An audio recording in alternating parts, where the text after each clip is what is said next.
తొమ్మిదేళ్లు అధికారంలో ఉన్న బీఆర్ఎస్ ప్రజల పక్షాల నిలబడకుండా అహంకారమే పరమావధిగా చేసుకుందని నాగర్ కర్నూలు జిల్లా అచ్చంపేట ఎమ్మెల్యే డాక్టర్ చిక్కుడు వంశీకృష్ణ అన్నారు. బీఆర్ఎస్ నియంతృత్వంతో విసిగిపోయిన ప్రజలు రాష్ట్రంలో ఇందిరమ్మ రాజ్యాన్ని తీసుకొచ్చారని అన్నారు. ముఖ్యమంత్రి రేవంత్ రెడ్డి తనను అరెస్ట్ చేయించారని మాజీ ఎమ్మెల్యే గువ్వల బాలరాజు కావాలని తమపై అసత్య ఆరోపణలు చేస్తున్నారని అన్నారు. నల్లమల ప్రాంతంలో ఉన్న స్థానిక వనరులను గువ్వల బాలరాజు దోచుకున్నాడని విమర్శించారు.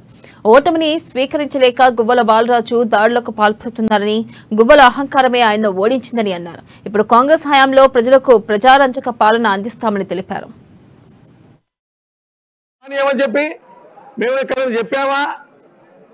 మాకేమవుతారో నువ్వు చచ్చిపోయిన పావు నేను కొడితే ఎంత కొట్టకపోతే ఎంత నీవు డ్రామాలు వేసావు. ఏం డ్రామాలు వేసినావు? నేను 500 మందిని తీసుకుపోయానని కొడితే ఓ పెద్ద డ్రామా వేసిండు. ఆయన బండి నడుపుకుని పోయి ఇంటికి పోగానే వాళ్ళ నాయకుడు ఒక ఆయన, అరే నువ్వు ఎట్లా ఓడిపోతున్నావు, నీకు సింపతి రావాలంటే కింద పడిపోవాలంటే కింద పడి ఒక పెద్ద డ్రామా చేసి ఆయన కట్టించేంత పెద్ద దవాఖాన ఉంది కదా, దాని డాక్టర్లు లేరు, మందులు లేవు, ఏమి లేవు. దాన్ని వండుకొని అక్కడి నుంచి అపోలో పోయిండు. ఆర్ఎంపీ డాక్టర్ ఎక్కువ నీకు దెబ్బే తగలలేదు, దెబ్బ తగిలితే కదా ఇక్కడ